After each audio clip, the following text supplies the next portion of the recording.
A todos, bienvenidos a estos 4 años de la librería Te Creo. Un aplauso para los libreros y las libreras. 4 años compartiendo historias con ustedes y para hoy tenemos 4 personas que vamos a estar aquí conversando con ustedes con los siguientes enfoques. La primera es nuestra administradora, que es la mujer que dirige y coordina todo lo que tiene que ver con la librería y que nos ha acompañado durante estos 4 años, y ella es la gran María José Posada. Estudió literatura en EAFIT. Aquí dio la bienvenida. Gracias. Hay una lectora que nos ha acompañado desde el principio, que siempre ha estado conectada con nosotros, sobre todo pues conmigo, porque compartimos el gusto por los libros, y ella va por el mundo hablando de libros y va por todas partes, siempre inspirando a la gente con los libros, porque es una gran lectora y tiene un podcast y todo, ¿cierto? Entonces, con ustedes recibamos aquí hoy a María José Castaño. Las dos majos. Majo al cuadrado. ¿Qué más? La librería sin escritores, pues no es librería. Y hay una persona que por gusto y también por falta de parche nos ha acompañado en muchos eventos. Y por gran amistad, que tenemos una gran amistad, es una de las personas bellas que tiene esta tierra y es uno de los escritores y poetas que nos llegan al alma. Es el escritor de Estaba en llamas, cuando me acosté. Es un libro precioso que ustedes deberían leer, y el señor se llama Juan Mosquera. ¡Un aplauso! Bueno, entonces, ¿de qué se trata esto? ¿De qué vamos a conversar aquí? Entonces ellos me dijeron, ¿de qué vamos a hablar? De libros y de la experiencia literaria. Y empecemos con María José. Majo, ¿hace cuánto estás en la librería? Hace ya 4 años. O sea, Sí. Pero tú empezaste, lo que ustedes no saben, ella empezó como qué. Bueno, yo empecé como practicante, como Dani ahorita lo dijo, yo estudié literatura en EAFIT, soy pues profesional en literatura. ¿Qué más? Ya. Y estoy nerviosa. Pero Horrible. hay una cosa que ella, digamos, le tocó asumir. Entonces, cuando yo la vi llegar y con esa energía, y hay una historia muy bonita que la voy a contar, así ella se ponga roja. Ella es de las mujeres que dice, sí, yo lo hago, yo hago, sí, ¿qué hay que hacer? Venga, claro, yo lo consigo. Entonces, Alfredo Molano se murió. Ay, no, pero... Alfredo Molano se murió y yo hago bullying, pero bullying divertido. Entonces, Alfredo Molano se muere y yo le dije, con Santiago, que era el librero, yo le decía a Majo, hay que traer tal escritor. Yo lo traigo, yo lo busco donde sea. Y entonces un día llegué, Majo, hay que traer a Molano. Es que, listo, vamos. Y entonces ya le iba a escribir a Penguin, a la editorial, tal. No, espere y verá, yo hablo con ellos, tal. Tampoco, quiero hacer un paréntesis. Como yo apenas estaba empezando, entonces Santi era pues como mi guía. Y yo, Santi, le tengo que escribir a la editorial, ¿qué tengo que hacer de una? Yo estaba así toda emocionada. Y bueno, sí. Y no, ella no sabía y yo, pero es Molano Ay, no, ¿cómo así? Yo ya iba a llamar, ya tenía todo organizado, tuve que bajar, la iba a dejar hasta el fondo, no me dejaron. La iba a dejar que escribiera, que hiciera todo, que reservar hotel, todo para la ouija. Pero eso habla de que ella tiene iniciativa. Y con tan solo 3 meses estando acá, nosotros abrimos una librería en Viva Envigado. Y yo le dije a ella, usted la va a administrar. ¿Y qué pasó? ¿Cómo fue esa experiencia de administrar una librería? Bueno, no, pues inicialmente fue muy retador, pero a mí siempre, o sea, Dani, como lo ha dicho, yo le digo sí a todo. Y yo soy como, lo que más miedo me dé, lo que más retador me dé, yo, hágale. Lo hago así con todo el miedo del mundo, lo hago. Fue muy retador porque pues yo empecé y yo no sabía nada de librerías, o sea, yo no sabía absolutamente nada. Santi fue el que me ilustró pues en grandes cosas. Y cuando abrió Viva Envigado, pues no, o sea, sí, fue súper retador, pero igual fue muy emocionante, la verdad. No sé. ¿Qué tal manejar la gente? ¿Que te tocaba hablarle a los otros, ir a la jefe de los otros? La verdad, yo, o sea, mi personalidad, para los que me conocen, yo soy una persona como muy conciliadora, pues como muy empática en ese sentido. Entonces, o sea, ha sido complicado, pero también a la vez una experiencia muy bacana, porque nunca había estado como pues en ese puesto de líder. Entonces, como listo, estar en el tema del pedido de los libros, estar en el tema de pues como de, sí, en el pedido de los libros, del inventario, de todo, ha sido pues como, sí, muy, eso. Y que no. Eso es lo más difícil y a eso vamos ahorita. No, por favor. ¿Por qué empecé con ella y por qué hablamos así de esto? Porque nosotros queremos en esta librería hablar como hablan realmente los seres humanos. Porque cuando a mí me hablaban de libros, me hablaban como una gente que está por allá y que nosotros somos más que ustedes y que los que leemos somos súper intelectuales y que los que leemos somos gente que es más que las otras personas. Digamos que hay también un sesgo de mucha gente que cree que porque lee entonces es más que el otro. Y nosotros queremos hablar de los libros y que nuestra intención es parchar y hablar de cosas. Majo, o sea, vos vas por todas partes mirando a ver dónde hay librerías, dónde, pues yo te veo que estás en una parte, miren este libro tan bonito, miren esto que me encontré, o sea, eso, o te las encontrás o te llaman a vos, te dicen, vení acá y mostrarnos la librería de nosotros. Pues mira, Dani, lo que pasa es que realmente lo que pasa muchas veces con la lectura es que uno necesita inspiración.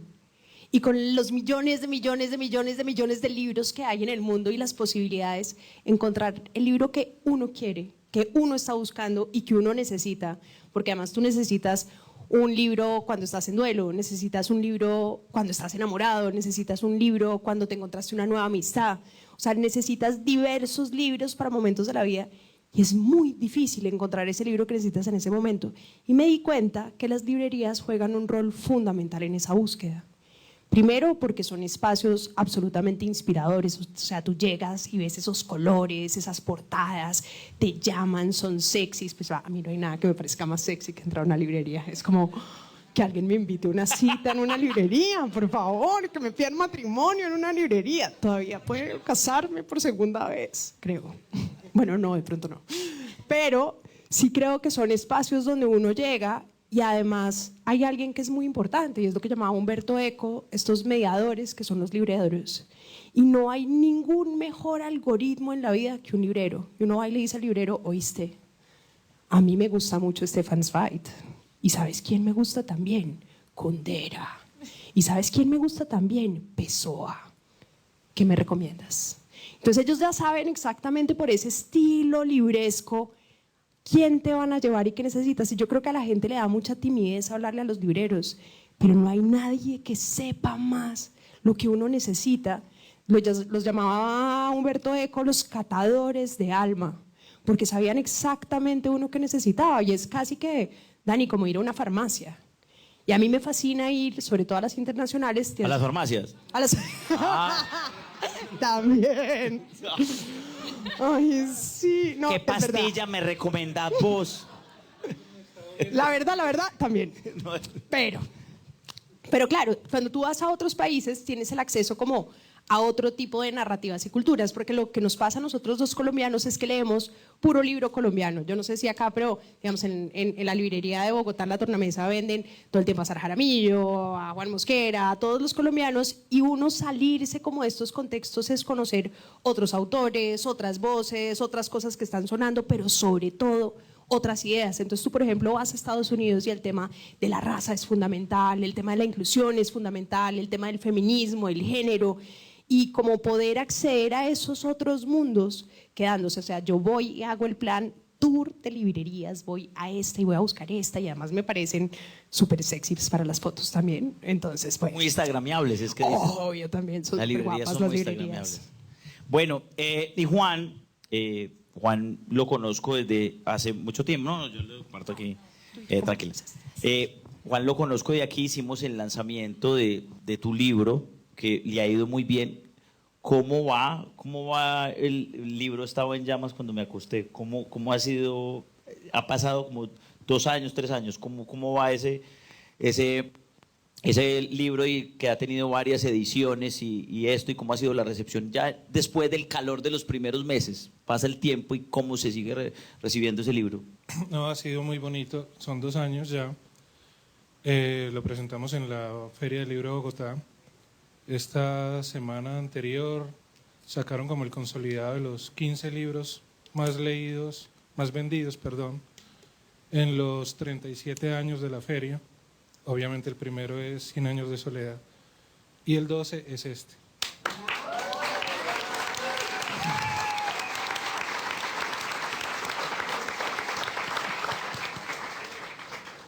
Entonces va bien. Ahí va. Pero hay algo muy bonito porque además es el primer libro que publico, no sé si el último, pero es un libro que yo no conocía esa relación del autor con el lector. Pues obviamente cualquiera de nosotros es un lector y cualquier escritor que ustedes conozcan, antes que autor, es lector. El dueño de la librería es lector. Somos lectores todos y eso nunca cambia. Entonces, cuando uno conoce a mí me pasa porque sigo siendo enfermo con ciertos autores y me emociono de verlos cerca. Entonces, cuando yo recibo eso, como que no me siento preparado, aunque han pasado ya estos 2 años, pero siempre hay una ola de amor muy bonita. Y entonces uno se toma necesariamente el tiempo para devolver eso tan grande que le están regalando a uno, que es atención. No es solo que compren el libro, es que lo lean. Y cuando alguien se queda con tu libro, se queda con una línea que vos escribiste, al tiempo te dice que fue importante por tal o cual cosa, porque lo acompañó en tal momento, pues uno nunca piensa que algo que está escribiendo va a tener un efecto más allá de el propio. Entonces, esa relación ha sido hermosa, independiente incluso del hecho de las ventas, que va en la 6ª edición o algo así, y que aquí se vende bien, ¿cierto? Sí, sí, sí. Y ahora una ronda de preguntas que tienen que ver con librerías. ¿Recuerdo la primera vez que entraste a una librería? Para que la piensen ahí la primera vez. Yo quiero hacer una pregunta. ¿Por qué funda uno una librería? Porque en un país donde dicen que la gente no lee, porque usted está igual, usted no va a entrevistar.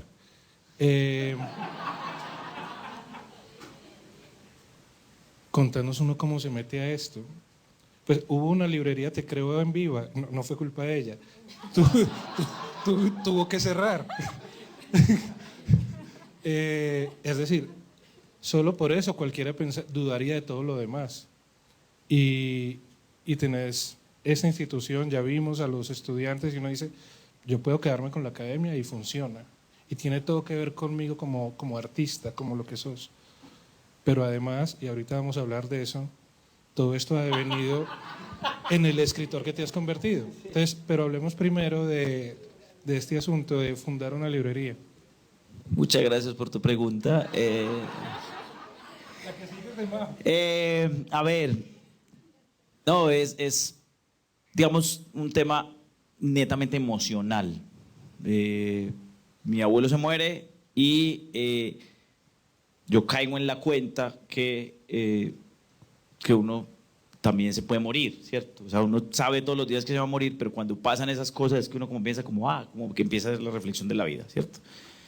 Y yo en pandemia descubrí que a mí me gusta, pues siempre me ha gustado hablar de los libros, pero que me gusta contarle a la gente acerca de los libros. Eso lo descubrí en pandemia. Que me gusta conectar con esa pasión de eso. Entonces yo dije, yo quiero un lugar donde yo pueda ir a hablar de libros. Donde yo pueda ir a decir, yo quiero tal libro y ve, vos qué pensás de esto y vos qué haces esto y como parchar alrededor del libro. Y porque también sentía que mucha gente no se acerca a los libros, por eso que yo decía ahora, y es que qué miedo, es que yo no he leído nada, como que hay que decir algo inteligente. O sea, cuando hablas con alguien que lees, ay, ¿yo qué le digo a esa persona? Yo tengo que decirle algo como inteligente. Y no, marica, los que hablamos de libros también hablamos mucha mierda. O sea, es en serio. O sea, y todo el mundo está como, usted va a hablar con un ingeniero y usted habla normal. Pero es un escritor, es como, yo cómo le hablo a este señor para que yo no parezca bruto porque es un escritor, ¿cierto? Entonces, y yo creo que no es así. Yo creo que es un ser humano que escribe, punto. Y que, si ustedes supieran las vidas tan porquerías que tienen los escritores, o sea, nadie le gustaría leer, pues, Edgar Allan Poe era un borracho, pues, y en fin, o sea, Bukowski, era un montón de viejos locos. Entonces yo dije, pues, bacano hablar así con la gente. Y pasó el estallido social. Eso fue hace 4 años. El estallido social lo organizamos con Benedetti en una rumba.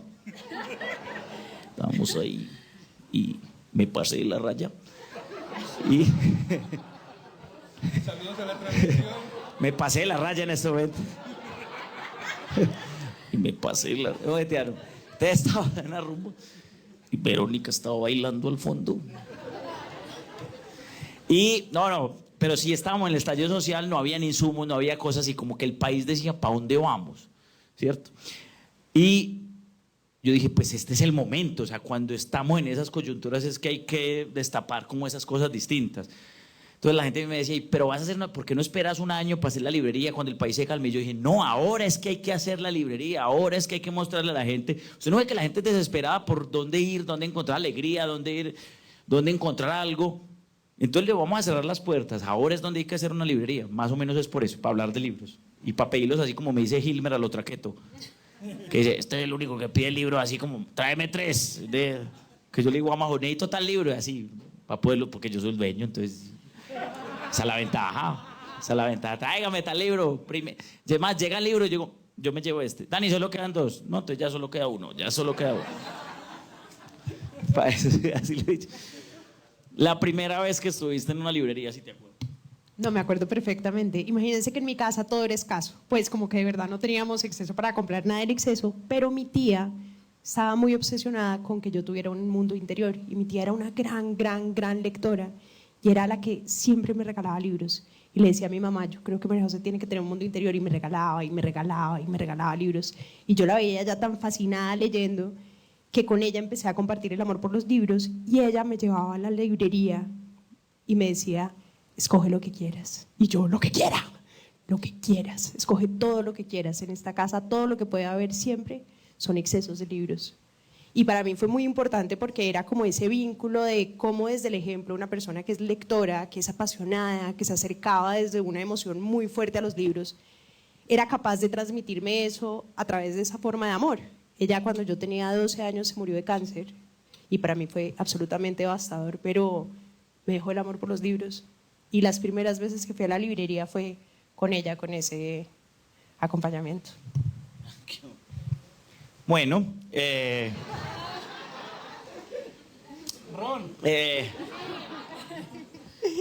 Mao, la primera vez que fuiste a una librería, si te acuerdas, o tu primer contacto con los libros. Bueno, esa razón creo que está muy unida a la razón por la que empecé a estudiar literatura. Y es que yo empecé en el colegio, ustedes saben, en el colegio todas las lecturas eran obligadas, pero hubo un único grado en que dijeron como, no, escojan ustedes lo que quieran leer. Y recuerdo que entre todos, pues, estábamos en octavo, y entre todos escogimos Bajo la misma estrella de John Green. Entonces yo dije, bueno, listo, otro libro obligado, X. En ese momento yo estaba muy desconectada con la lectura, realmente no era algo que me apasionara. Cuando empezamos a leer ese libro, yo dije, ¿qué es esto? Yo ¿por qué estoy llorando por este libro? ¿Yo por qué me estoy enganchando tanto por este libro? ¿Qué está pasando? Entonces me terminé ese libro llorando un montón, y yo le dije, ma, no, quiero leer, por favor, vamos a la librería. Y me llevaron a la Librería Nacional. Y le dijeron pues, también, escoja todo así. No.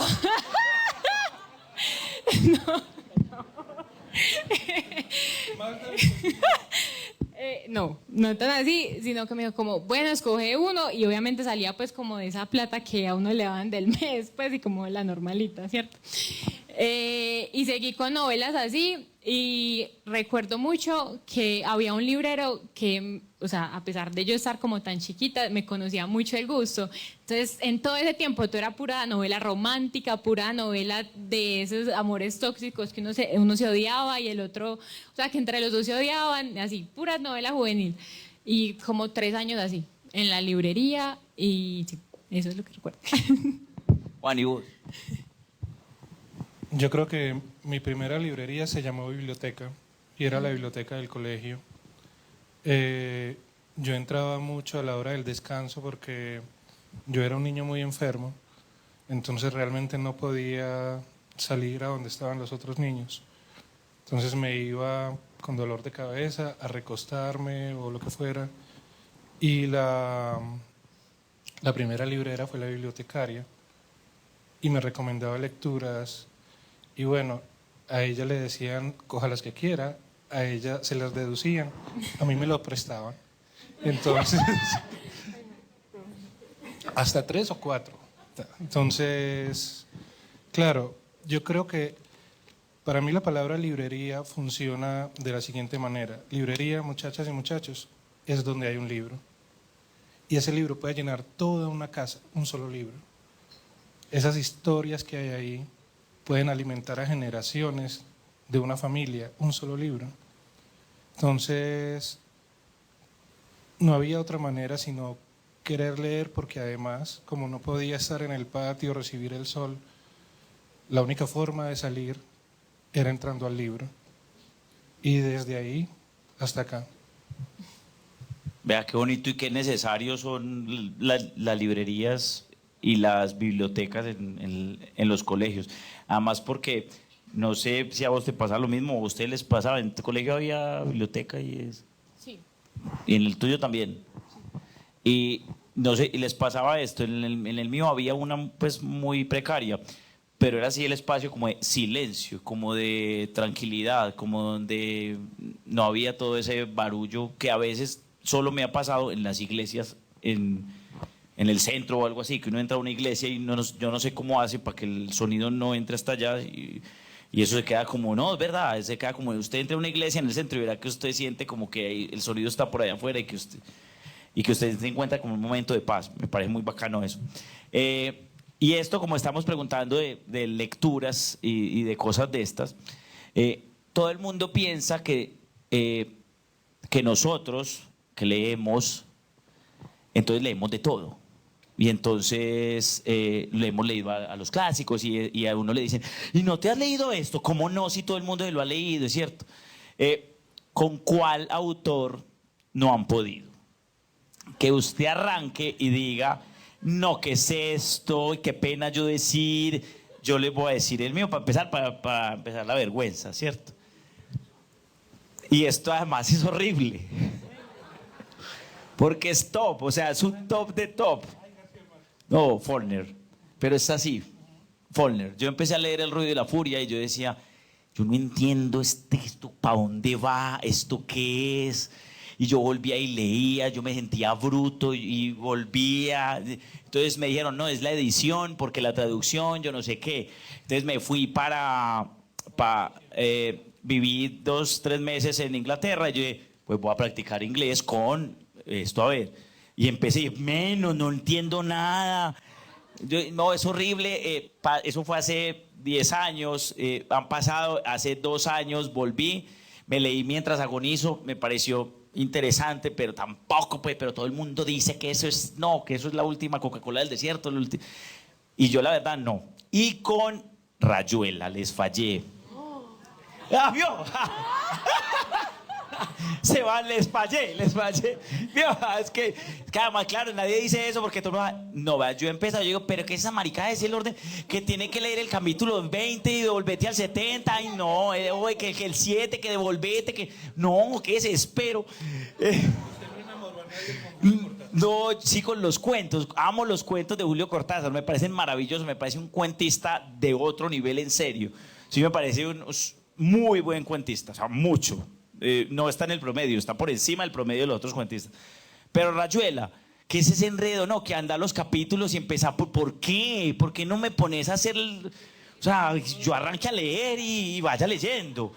Y entonces arranqué y yo dije, ay. Es más, aquí que tuvimos una donación de libros y yo lo traje, y además una edición, pues claro. Yo lo traje y, ¿vas a vender Rayuela? Ay, sí, 20.000 pesos por eso, para los niños, para bibliotecas mágicas. Entonces yo se les fallé, ¿sí? ¿Qué libros ustedes? Yo quiero seguir para que ahorita se les olvide y no me juzguen. Y ha sido, esta es la tapa, pero la verdadera tapa, y es García Márquez. ¿Qué? No, pero... Necesitamos administrador.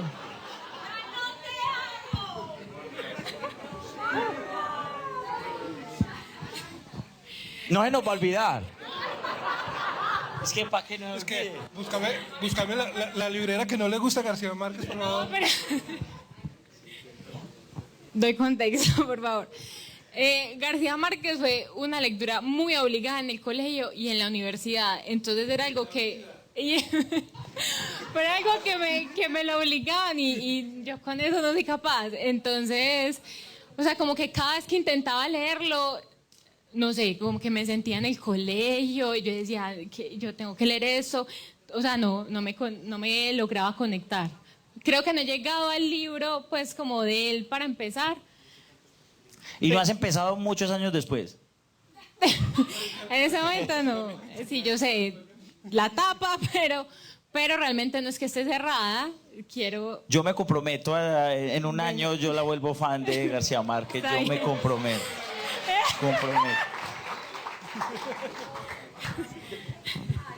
Pero nada, no he leído nada. Bueno, gracias.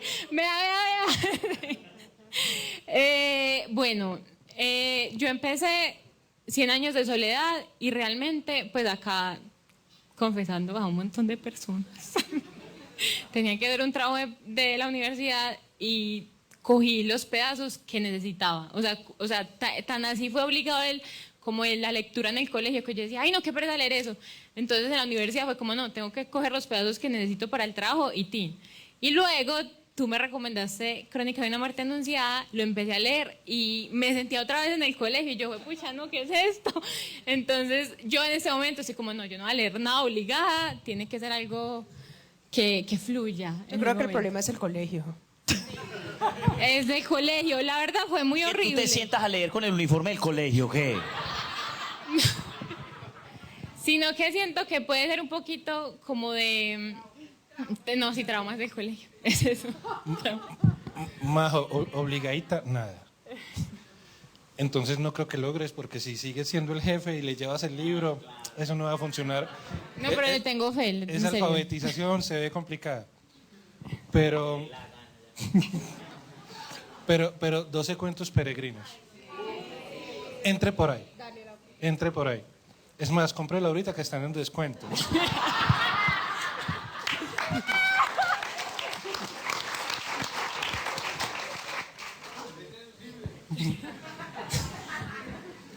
Con 100 años de soledad me han pasado muchas cosas. Una de ellas solamente tenía examen de literatura en la universidad. Habíamos trabajado un montón en el libro y yo, como me lo había leído antes varias veces, no me lo había vuelto a leer y yo sobre la carrera iba escribiendo las cosas. Voy un domingo caminando por el barrio y me encuentro al profesor de literatura de la peor manera que uno puede ver al profesor de literatura, con la camiseta abierta, la barriga afuera. Mosquera, usted ya leyó completo 100 años de soledad. Va a entrar todo en el parcial. El parcial era el día que a los 2 días. Me releí 100 años de soledad en un día. Yo era como con los ojos así. No preguntó nada. Nada. No, ni quién lo escribió. Nada. ¿Usted le cree a un profesor borracho, weón? Punto seguido. El libro del problema, con el que nunca pude, se llama En busca del tiempo perdido. Para mí es tiempo perdido. Porque está muy bien titulado, les digo, porque es que No, no, yo sé que es una piedra sobre la que se levantan catedrales. Pero vos que venís de Roma, sabés que hay iglesias a las que uno no entra.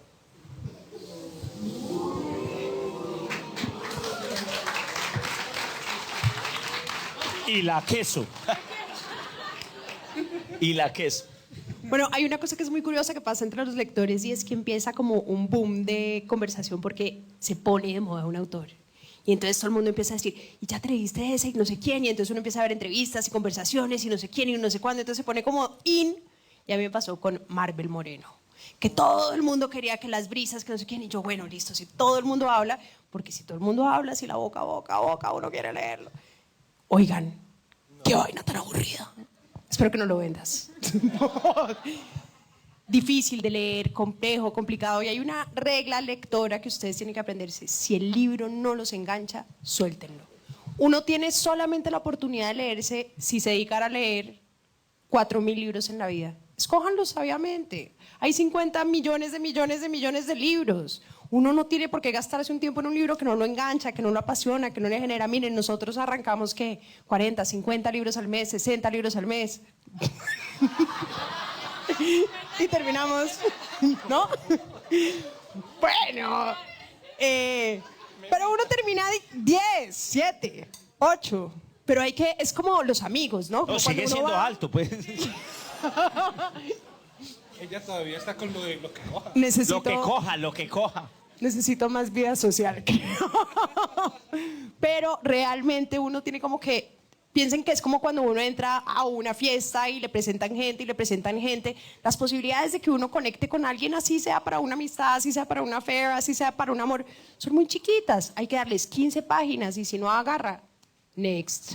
Pero pasa mucho también con los premios Nobel, que uno celebra cuando conoce al que ganó. Y entonces uno es como, bueno, este sí. Y empiezan a hablar, y por ejemplo, de los últimos premios Nobel, de los últimos 10, yo creo que me han gustado 3. Y eso es poniéndola alta, pues porque, claro, uno dice, es el premio Nobel, hay que leerlo. Hay que ver lo tristes que se pusieron las librerías cuando ganó Bob Dylan, porque como es un cantante, entonces tuvieron que buscar por todas partes. Pero, claro, ese es el momento del mayor impulso para la industria en el mundo. Recuerdo, por ejemplo, a Héctor Abad, que me contaba que antes de la noche en que anuncian los premios Oscar de la literatura, él tiene un hábito y es acariciar unos libros, los lomos. Y a veces coge uno y dice, esta va a ganar. Yo creo que nunca ha cogido la que va a ganar. Pero cada uno de nosotros tiene como una cierta ceremonia con el anuncio del premio Nobel. Y claro, es que si es el Nobel, vos piensas, tiene que ser muy bueno. Pero no, a los Nobel también los puede soltar uno. Realmente eso era lo que quería decir. No voy a olvidar que no te gusta García Márquez. Y lo de Proust tampoco. Yo quiero y me decir pasó algo. lo mismo con Brisa. Sí. ¿Qué? Y es con el tema de los premios Nobel. Nosotros hicimos un club de lectura con Han Kang. Y eso fue muy bacano porque abrimos 2 grupos, pues eso se llenó, porque listo, vamos a leer a la Nobel. Y había un grupo que era como, yo no entiendo ya por qué se ganó la Nobel, pues porque se ganó el Nobel. Y había otro que es como, no, qué chimba, yo entiendo por qué ella se ganó la Nobel. Y eso es lo bonito pues de la literatura, realmente. Sí, pues como las diferentes perspectivas que se pueden crear.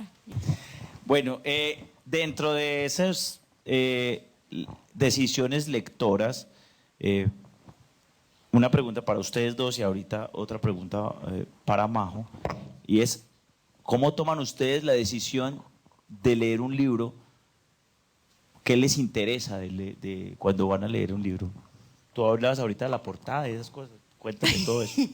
Sí, a veces sí son guapas, sí. No, mentira. Pero muchas veces creo que depende mucho del momento de vida. Yo creo que depende de lo que uno esté viviendo, uno necesita cierto tipo de lecturas. Y yo personalmente soy súper poliamorosa con los libros. Tengo uno de ficción, uno no de ficción, uno de poesía, porque creo que uno, dependiendo del mood de la semana, tiene que ir como variando esas emociones. Y creo que los libros le tienen que llegar en el momento adecuado. Hay libros que te llegan y te llegan demasiado tarde y uno dice, no, ¿ya para qué? Me hubiera enseñado esto antes, no me hubiera metido en ese berenjenal. O que le llegan ya muy tarde, pero hay libros que llegan exactamente en el momento preciso donde uno tiene que involucrarse con un sentimiento o tiene que aprender una cosa o necesita una historia que lo estimule, que lo inspire. Y yo busco eso dependiendo de ello. Y por eso creo que es tan importante tener una biblioteca llena de libros sin leer. Y comprar muchos libros, porque uno compra muchos más libros de los que lee, pero tener las posibilidades y las opciones. O sea, yo en mi casa tengo, lo primero y lo más importante de mi casa es la biblioteca así, ¡fum! Y tengo un sofá y me siento en el sofá y digo, bueno, ¿en qué momento estoy? ¿En qué momento no sé quién? Y voy, acaricio los libros, los consiento como si fueran pues un jardín y voy buscando exactamente qué es lo que necesito para ese momento. Pero necesita estar llena de libros sin leer, porque a veces necesito leer budismo, a veces necesito más bien una historia bien romántica, a veces necesito leer una poesía bien desgarradora de Pizarnik para deprimirme, depende del momento específicamente. Y por eso... Me encanta uno tomar la decisión de con qué me deprimiera yo, qué leyera yo para deprimirme bien, bueno, hombre, una cosa que me deprima, pero jueputa. O sea, he estado como muy feliz esta semana. Me parece que hay que equilibrar esto. ¿Con qué me deprimiera yo?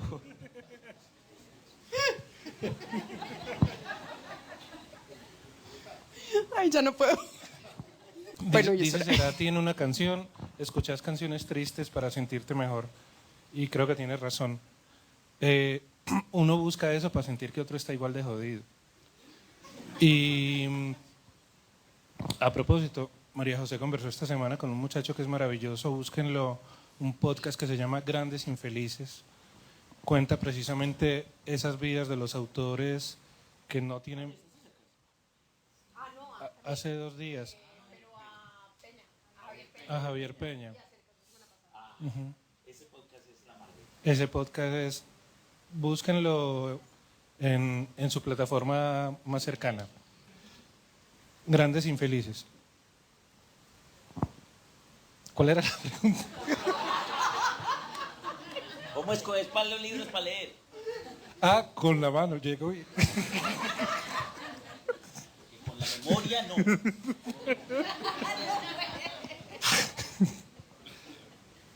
Yo creo que, como bien dice Majo, los libros llegan en el momento que es. Yo soy mejor escogiendo libros para ofrecerle a alguien más que para mí, porque por lo leído yo sé que si alguien está muy triste por una muerte, hay que leer El año del pensamiento mágico. Y de verdad, si tienen un dolor, un luto cercano, busquen ese libro que sirve como quien encuentra una medicina. No creo que sea solamente por el estado de ánimo, pero el verdadero algoritmo son las personas a las que uno les cree, no solo los listados. Uno sí mira cuáles fueron los mejores libros al final del año para el periódico El País, por ejemplo, y descubre títulos y se mete por ahí. Pero creo que estamos en una suerte de obligación, qué pena por la palabra, María José, una obligación de leer contemporáneos para ver cómo otros están viendo el mundo que todos estamos compartiendo. Yo no creo que uno nazca y tenga que desatrasarse, que lo primero sea leer a los clásicos para poder llegar a leer al que está escribiendo lo mismo que vos estás viviendo. Entonces, para nombrar otra vez a nuestro amigo Hilmer, hay que leer a Hilmer para entender un poquito también cómo amaneció Medellín. Que está preparando, van a publicar pronto el nuevo libro, es muy bonito. Los espantos de mi mamá. Tiene un titulazo además. Y el título es algo que a mí me llama mucho. Los libros bien titulados son una invitación a ser abiertos de la misma manera. A mí me dicen, o a todos nos dijeron, no juzguen el libro por la portada. Yo sí. A mí me parece que la portada tiene que funcionar y si el libro es muy bueno y la portada no me gusta, entonces busco otra edición donde la portada me guste. Porque es que, claro, uno, así como cuando uno se viste bonito porque va a venir a la librería y tal, es lo mismo. Pues yo... Ah, no, estás bonito. No, estás lindo, estás guapo, estás guapo. Venga.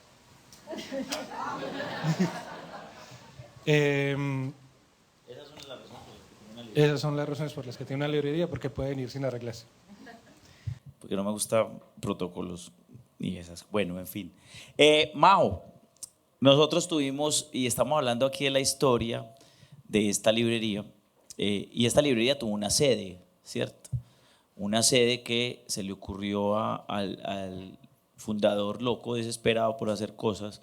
Entonces dijo, abramos una en Viva Envigado y entonces en un centro comercial tenemos aquí una y en otra en un centro comercial y metámosle que sea bien bonita y ¿cierto? Majo, usted la va a administrar porque yo veo que usted puede, sí, hágale y ya llevamos a Molano y hagamos todo eso. Y entonces, de una, listo, va para esa. Y un día que después de la vida también se compone, la vida también no, la vida se compone realmente de fracasos. Somos la mayoría de las cosas que nos pasan a nosotros es perdemos, vivimos perdiendo todo el tiempo. Siempre pongo el ejemplo de Messi. Messi ganó 5 balones de oro, pero jugó 10 Champions, 15 Champions, no sé cuántas, o sea, perdió más de las que ganó, ¿cierto? Y es un ganador. Nosotros nos la pasamos perdiendo. Y un día yo tuve que decirle a María José, con mucho dolor, tenemos que cerrar la librería. Tenemos que cerrar la librería en Envigado. ¿Cómo fue eso para ti, ese momento? No, pues, vea, ya se me pone el corazoncito así arrugado. Pues la primera vez que lo mencionaste, obviamente, para mí fue muy doloroso, sobre todo porque en Envigado, pues los clientes que llegaban, pues no les digo clientes, amigos realmente, veían la librería como ese pedacito, ese rinconcito en que se alejaba un poquito como de, pues en los centros comerciales hay mucho ruido, hay un montón de cosas, entonces era como ese rinconcito cálido. Entonces, pues sí, para mí fue muy triste inicialmente porque era como, sí, como despedirme como de ese espacio y lo que significaba para las otras personas. No. Y hay una cosa que tú tenías con la librería que sabías, que aprendiste mucho, que me lo decías porque yo decía, no, yo pensaba que todo el mundo leía lo mismo y ella me decía, no, este libro es para Viva, este es para Belén, que allá se vendía más o compraban más de qué. Eso era muy loco, pues yo sí les voy a decir la verdad, eso o sea, en diciembre, el primer diciembre que tuvimos, yo me sentía vendiendo papitas. O sea, eso era como, este libro de bienestar, todo. Y yo decía, bueno, ¿yo qué estoy vendiendo? Pues era así, era como vendiendo comida. Porque era, o sea, una dinámica de un centro, pasar de una dinámica de una casa acá en el barrio a pasar una dinámica de vender en un centro comercial. Era como, yo a veces ni sabía tampoco qué estaba vendiendo realmente. Entonces era muy bacano también encontrar como, listo, aquí en Belén es lo que más se movía era la literatura colombiana, pero realmente en Viva y uno de los espacios más grandes era la literatura de bienestar. Entonces era muy bacano como encontrar esa dualidad. ¿Sí? Para la gente que, digamos, traducimos literatura de bienestar, todo lo que tiene que ver con llaman superación personal o conversaciones con Dios o autoayuda, ¿cierto? Todo cómo se vendía allá, cómo es este libro de cómo comer, pues cómo nos alimentamos, todo lo que tiene que ver con... Y era enorme y yo le decía a ella, pero ¿para qué, Dani? Eso es lo que se vende, si no nos quebramos aquí. Y yo, sí, no, pues me parece bacano que la gente lea, pues. Y yo dije, bueno, vení, estos otros que no se han vendido. No, mijo, eso la gente toca, eso es lo de allá, eso viene derecho y pero así rápido. Y eso fue una de las cosas que tomamos la decisión de cerrar la librería, no solo por la pérdida de la plata, pero fue un momento en que yo llegué a la librería de Viva y vi que no nos estaba interesando lo que nos interesaba cuando la fundamos, que era que la gente conversara de libros y habláramos de libros y no era como de tic, tic, tic, tic, venda, y hay que vender esto porque hay que pagar el arriendo, porque hay que pagar los servicios y porque... Entonces se pierde la magia de eso. Yo, pues, digamos, perdí plata, pero aquí soy infinitamente mucho más feliz, porque aquí lo hemos hablado, cerramos la librería cuando nos da la gana, cierra esa vaina que es de nosotros, entonces cerramos y aquí nos sentamos a conversar o hacemos un evento como estos, o sea, se recuperó la esencia. Entonces, ¿por qué cuento esta historia? Porque también hace parte de un aprendizaje para los que quieran emprender en el mundo de los negocios, y es primero que hay que quebrarse y seguir.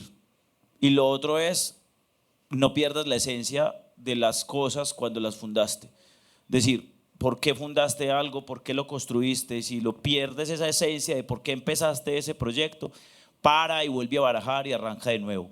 Porque si no, uno pierde el norte. Y yo creo que estamos perdiendo el norte. Sí, estoy muy de acuerdo contigo. Lo que les decía, parecíamos vendiendo papitas, o sea, a veces no sabíamos de qué trataba un libro, pero igual lo vendíamos así, o sea, no había como ninguna toma de postura, realmente a veces no había como curaduría en ese sentido, porque la preocupación era más de eso, era como, listo, no, es bienestar es lo que más vende, hay que vender eso y no importa lo que hable, hay que venderlo. Entonces pues también era muy teso para uno como librero, porque obviamente pues uno quería hablar de lo que le gusta, pero llegaba un diciembre y todo lo que se vendía era eso. Entonces sí era tesito. Complejo. Ahora, bloqueo lector, la última, digamos, de estas cosas. Entonces pasa que tú coges y ves la biblioteca, si tienes pues una buena biblioteca en la casa y te sientas y miras, eso es uno de los placeres que tenemos los que nos gusta leer, tener una biblioteca solo para mirarla y estar un rato y decir, y yo qué cojo, y cojo este y tal. Carolina me jode mucho porque yo le digo, ya vengo, voy a lo mío. Entonces yo me meto allá y empiezo a decir, será este, y cojo este y tal, tal, tal. Y hay una cosa que se llama bloqueo lector, ¿cierto? Y es que uno lleva varios libros en los que, pero llevamos pues 3 y nada, pues, y no puedo arrancar. ¿Tienen algún autor que les quite el bloqueo lector? Yo empiezo para darles tiempo a que no cogerlos boca abajo, y es de uno que se llama Dickens. Charles Dickens es mi ayuda en bloqueo lector, el otro es Stefan Zweig y el otro es, con el perdón de María José, García Márquez, ¿cierto? Es decir, todos los años tengo que leer algo de García Márquez y lo vuelvo y lo leo, y entonces como que adquiero otra, o sea, me quita todo ese bloqueo que llevo 3 o 4 libros que empiezo y que no he podido dar con nada. ¿Tiene algún autor que les quite el bloqueo lector?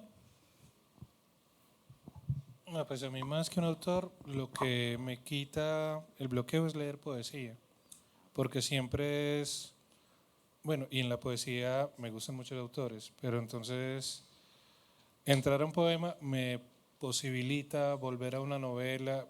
Igual varios de los que estamos aquí frente a ustedes trabajamos leyendo, en el sentido de hay que preparar una entrevista, entonces hay que leerse algo que no necesariamente es lo que querías leer, pero que es parte del trabajo y el tiempo que le tienes que dedicar a eso.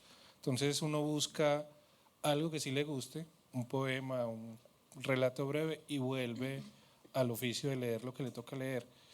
Yo voy a interrumpir tu pregunta para preguntarle algo a María José que le iba a preguntar en privado, pues hagámoslo en público. ¿A cuál? A vos. Ella es mi amiga de otra vida. Hace varias vidas nos Mejor conocemos. amiga de otra vida. Nos conocemos, nos dimos cuenta el primer día. Yo los conozco de estas.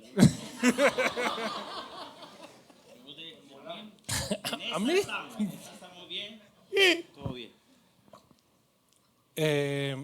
Pues obvio, el mundo editorial es una de las aguas en las que muy bien te mueves, no la única.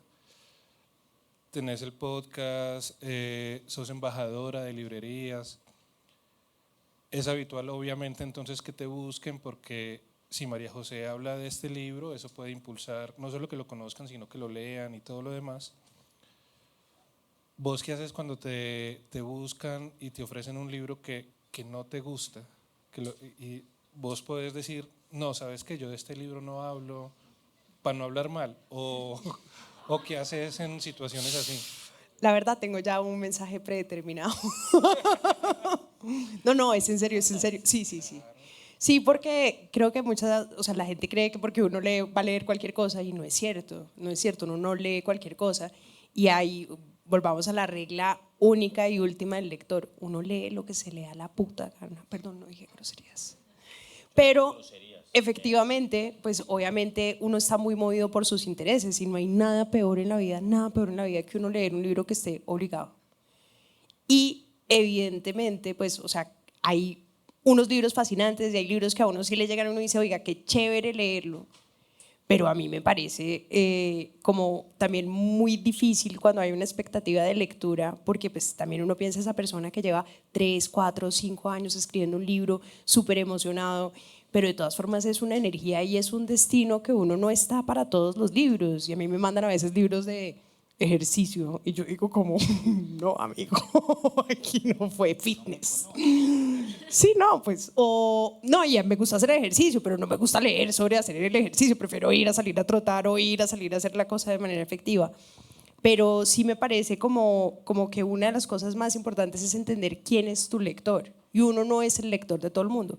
Cada uno de ustedes tiene una lectura totalmente diferente y un libro totalmente diferente. Y que a Dani le fascine Proust, dijiste, no significa que necesariamente me guste a mí. Podemos compartir muchísimos gustos literarios. Y eso, para amarrarlo con la otra pregunta, yo sí creo que uno tiene que estar todo el tiempo como en contacto con inspiración, con amigos que leen, con librerías, con booktubers, con podcasts, para encontrar el tema que a uno le interese, porque es que finalmente los libros son eso, son formas de conversación, son formas, son vehículos de ideas. Y hay ideas que uno está buscando precisamente en un libro, y si te dan un libro de un tema que tú no te interesa, pues si me regalan un libro de maternidad, a mí no hay nada en el mundo que me interese en este momento menos que la maternidad. Pero para muchas mujeres sí debe ser súper importante. Y por eso creo dos cosas. Digo, no lo voy a leer. Te agradezco mucho, mándaselo a otra persona, te recomiendo a esta persona que lo pueda leer. Pero también otra cosa es que nunca critico los libros, porque también creo que el hecho de que no me guste a mí no significa que a María José ese libro no le pueda cambiar la vida. Y yo no tengo ningún derecho de por qué criticar una obra, un libro, un texto que para mí no resuena, porque yo no estoy en el mismo momento que otro lector que sí puede ser totalmente transformador.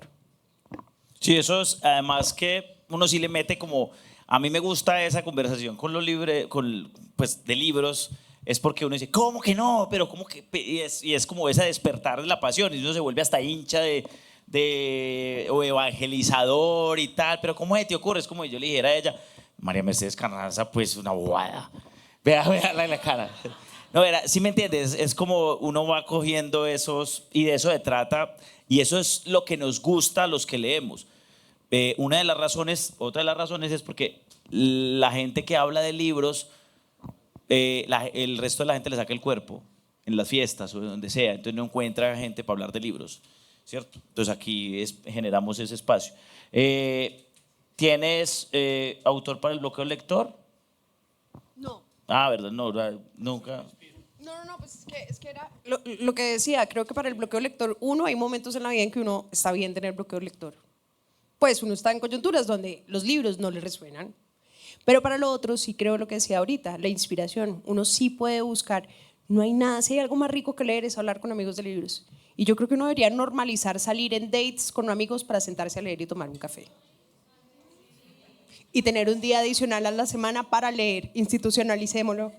Tú que eres famoso, sácalo en Caracol a ver si nos... Claro, no todo tú que eres famoso. Así me pegas, ya tengo una corporación, una librería. Tú, dale. Bécame tú que eres famoso. No, ahorita hablando de eso, tú que eres famoso, voy a contar lo que les estaba contando a ustedes. Ella me llega y me dice a mí, esto es una historia cortica. Ella llega y me dice a mí, vení, es que eso de las bibliotecas mágicas, ¿por qué no vamos? ¿Y por qué no hablas más de eso para que la gente lo conozca? Porque mucha gente no sabe que yo tengo este proyecto y en fin, para que donen. Y yo vea, de 10 reuniones, 5, 6 son, ¿y qué más? Y es invitado esta semana súper bueno y yo no sé qué, y termino yo ayudándoles para un evento que tenían ellos en la donación, terminamos No, hubo una empresa que no voy a decir de qué era, pero era minera, y entonces tuvimos 2 reuniones. Entonces, claro, yo por los niños, para los libros, para a ver qué nos van a dar, terminé yo donando 2 librerías a La Guajira con ellos, en asocio con ellos, me dieron los tiquetes y ya. Pues entonces yo dije, no, claro, tú que eres famoso, dale, tú que eres famoso. Es por eso que me sale el caso. ¿Tienes algo para el bloqueo lector? Sí, por ejemplo, en la universidad uno que me desbloqueó completamente fue Gilmer Mesa, con La Cuadra. Y ahora creo que es Oscar Wilde, aunque bueno, ahí yo no sé si a alguien más le Eso pasa. lo presentó, diga. Yo no sé qué más le pasa, pero hay libros que lo desbloquean a uno, pero luego como de tanta maravilla que te causan es como, pucha, ¿qué más leo? Me pasa mucho eso con Oscar Wilde. Porque es eso que me deslumbra, pues yo no sé, o sea, como que digo, ¿cómo alguien puede escribir así? No sé si a alguien más le pasa, entonces como bueno, ya que leo que se compare con él. Bueno.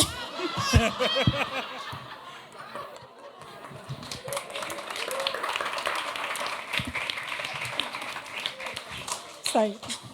Bueno, como yo a veces también escribo, lo que busco para desbloquear, porque uno tiene tiempos en que le resulta más, yo creo que mientras más escribe uno, más difícil es escribir.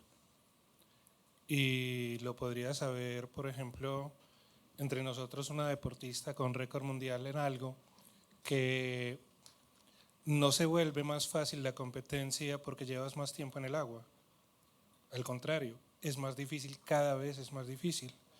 Y así con las cosas que te apasionan. Entonces, cuando quiero escribir y no estoy encontrando, busco autores que me guste leer porque me emocionan y yo... Una regla como para saber que un libro está bueno es porque me dan ganas de escribir, porque quiero parar. Quiero parar de leer para sentarme a escribir yo. Y eso me lleva a una pregunta que quiero compartirles. La pregunta obvia sería, ¿cuál es el libro que más les ha gustado leer o cuál es el libro más importante de la vida? Pero no será ese. La pregunta real es, ¿qué libro agradecen haber leído en la vida? ¡Qué pereza! Usted me pone a pensar, yo digo, ¿qué agradece? Majo. Yo soy el jefe, mija, yo soy el jefe. Cartas a un joven poeta, de Rilke. ¿Por qué? Porque, bueno, realmente yo he sido una persona muy miedosa en la vida, pues, aunque no parezca. Pero Rilke tiene una cosa preciosa y creo, hicimos un club de lectura, de hecho, pues, con ese libro. Y tiene una parte preciosa que es como lo que tengo en mi cabeza tatuado, ojalá me lo pudiera tatuar, pero pues no puedo. Y es que, ustedes saben, pues las historias clásicas de esa, como bueno, está la princesa que hay que salvar del dragón, ¿cierto? Pero Rilke voltea eso de una forma que dice, bueno, ¿qué tal que realmente el dragón sea el que tenga que ser salvado? Pues como a eso que le tenemos miedo, a todo eso que lo evadimos, que le tenemos miedo, es realmente a lo que le tenemos que prestar atención. Entonces sí, eso ha sido como la lectura sí, que más agradezco, porque ya todo lo que tengo miedo, a lo que sea retador, yo como no lo tengo que hacer porque esto hay que salvar el dragón, exactamente. Muy bonito eso. Majo, tápate los oídos. No, para mí un libro muy importante, Amor en los tiempos del cólera. Pero por una razón especial, la gente cree que es un libro de amor y en realidad es un libro de desamor.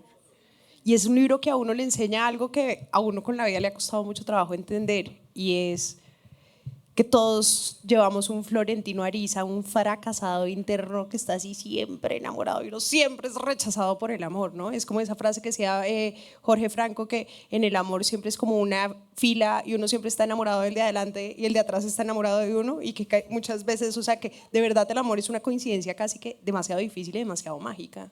Y yo siempre que leí ese libro digo, pucha, todos de verdad tenemos ese antihéroe metido en el corazón y nos ha enseñado muchísimo.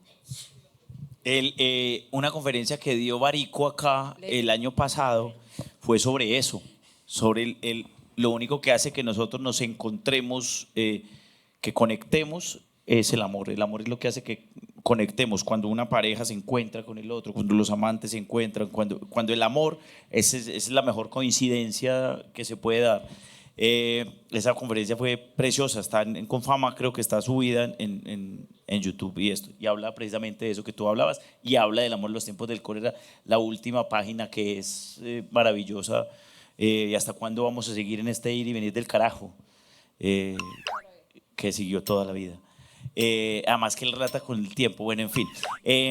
No, yo sin, bueno, García Márquez, para no decir García Márquez,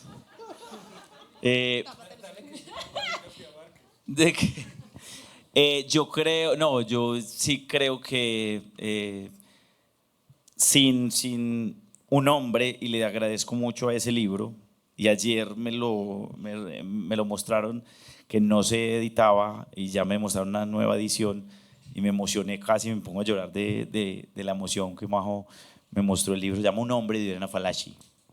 Fue el primer libro que yo me leí a los 18 años. Yo no leí nada antes de los 18 años. Nada es nada. Usted lo leía obligado. Yo sacaba la excusa, yo siempre he sido muy carretudo. Entonces yo siempre, no leí nada antes de los 18 años. Y cuando estudié comunicaciones, pues los 2 primeros libros que me obligaron a leer no los leí. Y en el tercero empecé y me encarreté. Y ese libro para mí, ese libro me cambió la vida para otros. O sea, es el libro por el cual yo estoy acá, básicamente. Se llama Un hombre de Diana Falaci y eso es una belleza. Una belleza en el sentido que no es un gran libro poético. Es un tipo que se llama Lekos Panagulis y ella es una periodista que lo entrevista. Él es un rebelde que está en contra de la dictadura en Grecia. Entonces la primera parte es el entierro del man, ya lo mataron. O sea, desde ahí me dije, no, ya que voy a seguir leyendo, en 40, 30 páginas, ya lo mataron, es el entierro. Pero además el entierro era bombos, platillos, era todo el mundo con una marcha. Yo decía, ¿por qué era importante este man? Entonces y lo que sigue es el tipo capturado. Entonces todo lo que le hacen a él en la cárcel, cómo lo manipulan, entonces y él tiene pensamientos que eran muy parecidos a lo que yo pienso, con justicia social y un montón de cosas de por qué los seres humanos somos así. Y yo decía, un man que está en otro país, yo tenía 18 años, piensa lo mismo que yo, el man está en Grecia. O sea, eso a mí me voló la cabeza. Y a partir de ahí yo seguí leyendo y es lo que más disfruto de las cosas que... O sea, disfruto en serio mucho más leer y escribir y que ir a rumbas, que hacer un montón de cosas. O sea, lo disfruto tanto que ese libro a mí me cambió la vida. Entonces es como y por eso me emocioné tanto ayer porque más yo iba a comprar, ese libro no sale, no lo editan y yo hablé con Héctor Abad porque él conoce gente en Italia. Yo compro los derechos, yo lo imprimo. ¿Yo qué? ¿Yo qué soy famoso? No digo, pues, ¿usted qué es famoso? Vale, hágale, ¿usted qué es famoso? ¿Yo qué? Está colegio con piscina, ay María. Y no, yo iba a comprar los derechos, en serio. Yo dije, yo lo edito, así me gusta mucho. Cuando ayer me sabes que mira, lo están reeditando y yo, no, qué emoción. ¿Cuántos tiene? 2, ya tiene uno. Entonces, ese sí, ese es mi libro. ¿Y el tuyo? De los libros que en el colegio le dicen a uno que lea y que agradezco que me hayan dicho, Relato de un náufrago de García Márquez. Vea, por ahí. Es un libro delgadito, es una crónica que salía los domingos en el periódico El Espectador y que fue lo que hizo que El Espectador siguiera vendiendo. La gente compraba el periódico solamente porque venía un facsímil más con la historia de este náufrago. Y a los 8 días era un fenómeno y cuando terminó, pues entonces publicaron el libro y el libro fue un fenómeno. Es un libro que le enseña a uno, la literatura siempre es una metáfora para el lector. Entonces el lector encuentra ahí un espejo y dice, si este fue capaz de sobrevivir a eso tan grave, yo voy a sobrevivir a esta pela que me va a dar mi papá porque voy a sobrevivir. Y de hecho hasta eso pensaba cuando mi papá me pegaba. Sí, mi papá me pegaba. Y entonces uno se refugia en eso. Pero hay otro libro además que leí en la universidad que se llama Héroes, de Ray Loriga, un autor español. Y ese libro durante un tiempo largo para mí fue como un vademecum. Un vademecum es el libro en medicina donde los doctores encuentran los nombres de las recetas que deben escribir. Yo abría ese libro y en cualquier página leía algo y sentía que mi vida tenía sentido según lo que esa página decía, como quien usa el I Ching. Yo agradezco haber leído ese libro fotocopiado porque no se conseguía todavía por acá. Yo le hago yo lo redito si quiere, me dice. ¿Cómo es usted? Qué famoso, ¿sí? Vamos a dar espacio antes de despedir para una pregunta. Buenas noches. Quisiera preguntarles qué libro recomendarían para una persona con depresión. Gracias. No, yo si quiere, yo arranco. Se llama El hombre en busca del sentido, de Víctor Frank. Es una maravilla. Ese libro habla al futuro, no al pasado. Digamos que la depresión es al pasado, la ansiedad es al futuro. Y ese libro es de un señor que sobrevivió en la Segunda Guerra Mundial y tiene una frase preciosa: si uno tiene un porqué, puede soportar casi cualquier cómo. Eso es maravilloso. Esa es una frase de Federico Nietzsche y él la cita ahí y hace todo un análisis de eso, de cómo la esperanza a mí me captura la vida. Decir, mañana voy a escribir un libro, mañana voy a leer esto, voy a hacer la curiosidad que nos da el mañana. Se llama Un hombre en busca del sentido, Víctor Frank. Lo tenemos en la librería. Bueno, no, mentira, no sé, pero yo sé, debe estar por ahí y no, lo consigue súper fácil en cualquier parte. Ese es. El poder de las palabras de Mariano Ziegelman, porque habla precisamente el control que tenemos nosotros de manejar nuestro cerebro en términos, digamos, neuroplásticos. Y si bien muchas veces las depresiones están también asociadas por temas de químicos, también hay una partecita que está muy vinculada en cómo nos hablamos a nosotros mismos, cómo nos decimos, cómo nos tratamos. Y todos tenemos el poder, a través de las narraciones que nos contamos y las conversaciones que tenemos con amigos, cambiar nuestra vida y cambiar nuestra mente. Uno que puntualmente puede rescatar se llama Las muertes chiquitas, de Margarita Posada. Hay otro libro donde uno pasa por muchos estados, pero llega a la esperanza a través de la tristeza. Se llama Ordesa, de Manuel Vilas, que es una carta de amor a los padres muertos. Las muertes chiquitas y Ordesa. No, pues yo vuelvo a ese libro al que le agradezco y sería el de Cartas a un joven poeta.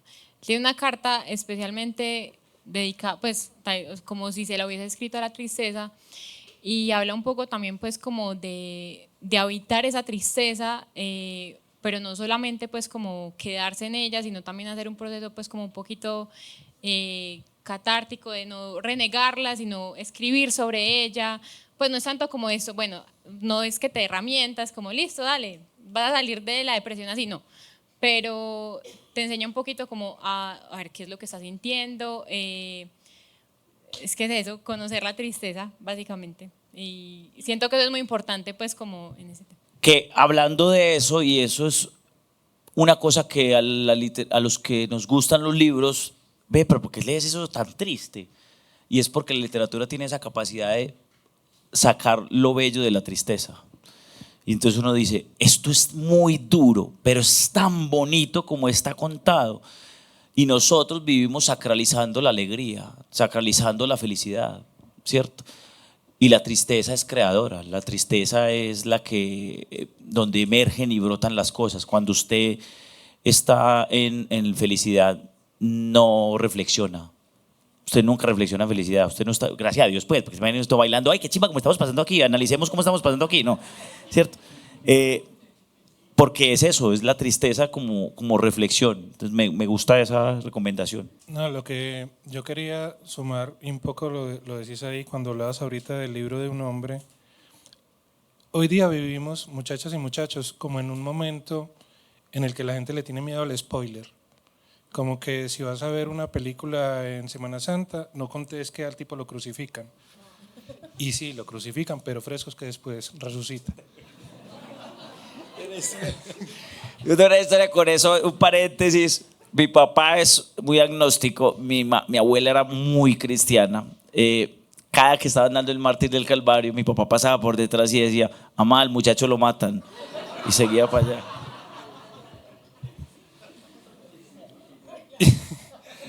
Y entonces Dani decía, en un hombre, pues al tipo, al guerrillero lo matan al principio, entonces ¿qué más me van a decir? Lo bello de la literatura está en que realmente, a excepción de la novela negra, en toda la demás ni siquiera importa qué pasa, sino cómo te lo cuentan. Entonces, a eso es a lo que se mete uno a un libro, a ver cómo le cuentan el cuento. Independiente de que sepas, incluso García Márquez era un maestro en eso, en la primera página le contaba a uno qué iba a pasar, siempre. Bueno, y como él, Faulkner y otros más que a la gente le gusta. Pero para que no terminemos en un punto de tristeza, Sofía Gómez Uribe va a hacer una pregunta y con esa terminamos.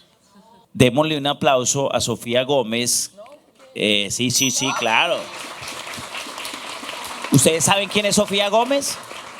Apneísta colombiana, ganadora de récords mundiales, es una gran deportista y un gran orgullo para nosotros, además amiga acá y tenerla aquí presente. Es la pregunta, ¿ustedes creen que al final todos los libros hablan de amor? ¿Usted por qué es así? Siga bobada, marica. Pero ¿por qué es así? Yo creo que es que no hay otro tema. Es que yo creo que son como variantes y yo no sé qué y tal, es como buscándole la comba al palo, pero eso es tan extenso, tiene tantas aristas, el amor, que yo creo que eso es el tema, o sea, ese es el tema. O sea, ¿de qué estamos escribiendo? Todos escribimos de eso, básicamente. O sea, no hay otra cosa. Lo que pasa es que si lo cerramos con amor a otra pareja y es en relaciones, pues sí, no, ¿cierto? Pero estamos hablando de amor en general. Yo sí creo que todos los libros son libros de amor. O sea, desde incluso sentarse a pensarlo, a hacer algo, y esa pasión por empelicularse, pues un señor que escribió Guerra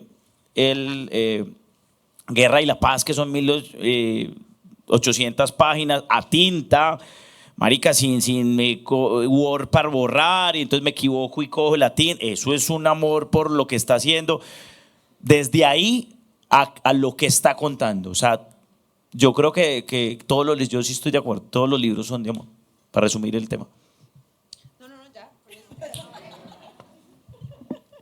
De acuerdo con lo que dice Dani, y es que sí, pues amor es en ese instante en que yo conecto con un libro, amor es en ese instante en que yo decido escoger este libro porque me lo recomendaron, en el momento en el que conecté con el librero, en el momento en que yo dije, pues pucha, que chimba el libro, perdón la palabra.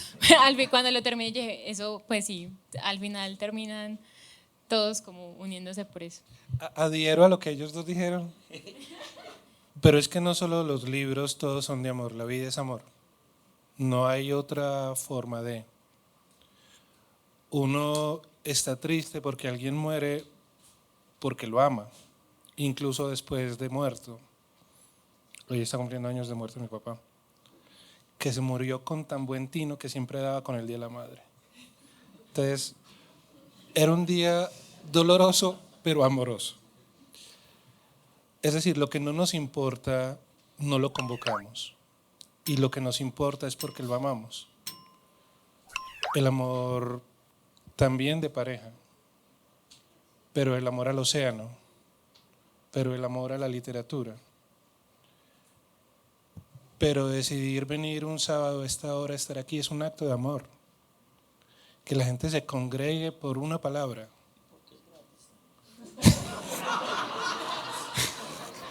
Lo que nos recuerda además que el amor, muchachos, es gratis.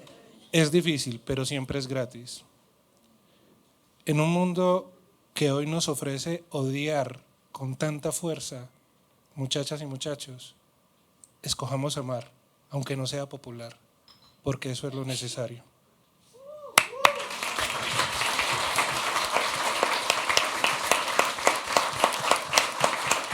Yo quiero que les demos un aplauso a ellos tres, a ellas tres.